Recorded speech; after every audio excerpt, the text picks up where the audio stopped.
Hello guys, my name is Sagar Danke. आता हे सकाळचा टाईम आणि सकाळी मी आलो रनिंगला. हे पळत नाही आलो मी, इथून पळत यायचं नाटकं केलं, तो वेगळा विषय. पण व्हिडिओ शूट करायचा होता, दॅट्स वाय मी पळत आलो. सो आता सकाळचा टाईम आहे, मी आलो आहे रनिंगला. रनिंग करायची, बट इतके हाल झाले ना शरीराचे, इतके हाल झाले, खूपच हाल झाले, तुम्ही विचार बी करू शकत नाही, इतके हाल झाले डायरेक्ट. एक टाईम होता मी 5 किलोमीटर सहज पळत आहे. आता 1600 पळलं म्हटलं की डायरेक्ट एकदम लागू मला पाय दुखायला लागू राहिले. सो मी माझ्या लाईफच्या सध्या कोणत्या स्टेजवर मला काही करू राहिलं नाही. वर्स्ट तर नाही आहे, याच्यापेक्षा वर्स्ट सिच्युएशन मी हँडल केलं आहे. हे पण हँडल करून घेईन. आपल्याला आपल्या जुन्या फॉर्ममध्ये वापस यायचं आहे, आणखीन बेटर व्हायचं आहे, आपल्या पीकपर्यंत पोचायचं आहे, गाठायचं आहे आपल्याला आपल्या पीकला. सो बघत राहा तुम्ही हा व्लॉग. सांगतो तुम्हाला आज कसा राहील तर. सो गाईज, आता मी चाललो आहे घरी. सो घरी जायचं आहे, आंघोळ करायची, तयार व्हायचं आणि यायचे परत बसस्टँडवर. मग मी निघालो घराकडे. मग घरी गेल्यावर बघतो तर काय सर्व वातावरण सामसूम. 7 वाजले होते, पण तरी पण घरातलं कोणी सुटलेलं नव्हतं. पप्पा पण झोपलेले होते आणि विशालदा पण. घरात सर्वात अगोदर उठता 2 व्यक्ती. 1 नंबर मी उठतो आणि 2 नंबर उठते माझी mummy. This is my mummy. ही आहे माझी आई. आणि मम्मी करते रात्रीचे माझं आलूचे पराठे गरम, मला खूप आवडतात. हे बघा. हाय कर मम्मी, हाय करा, हाय करा. हाय. एक नंबर का मम्मी, आय लव्ह. एक नंबर लागतंय. मग रात्रीचे पराठे वगैरे खाल्ले आणि त्यानंतर मग मी निघालो गाडी घेऊन शिल्लोडला, कारण की आज आम्हाला जायचं होतं. पुढे सांगतो मी तुम्हाला कुठं जायचं होतं. सो हे बघा, मी चाललो आहे शिल्लोडला आता. त्यानंतर मग मी पोहोचलो शिल्लोडला गेल्यानंतर सर्वात पहिले माझ्या मित्र सोमेशला घेतलं आणि आम्ही दोघं गेलो चहा पिण्यासाठी. सो आम्ही चहा प्यायला लागलो, तेवढ्यातच आले डायरेक्ट हाय करा. हाय हाय. सो आता त्याची चहा पिऊच तर आम्ही काही थांबत नाही. आता चहा आली म्हटल्यावर आम्हाला पिऊनच घ्यावं लागेल. आम्ही पेशन्स नाही आहे, आमच्यात कंट्रोल नाही आहे. मग आम्ही सर्वांनी पिली चहा आणि मग आम्ही सोमेशला घरी सोडला आणि मी उमेश आलो बंटीकडे, कारण की बंटीला घ्यायचा होता ड्रेस.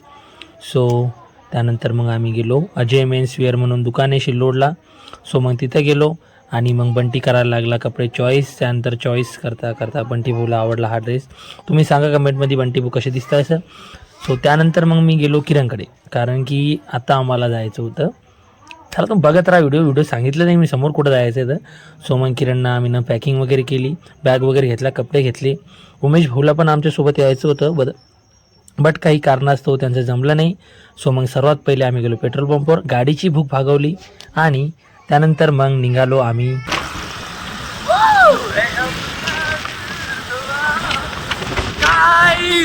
आम्ही आता चाललोय चिखलीला. तर चला तुम्ही पण माझ्यासोबत, खूप मजा येणार आहे आजच्या व्लॉग मध्ये.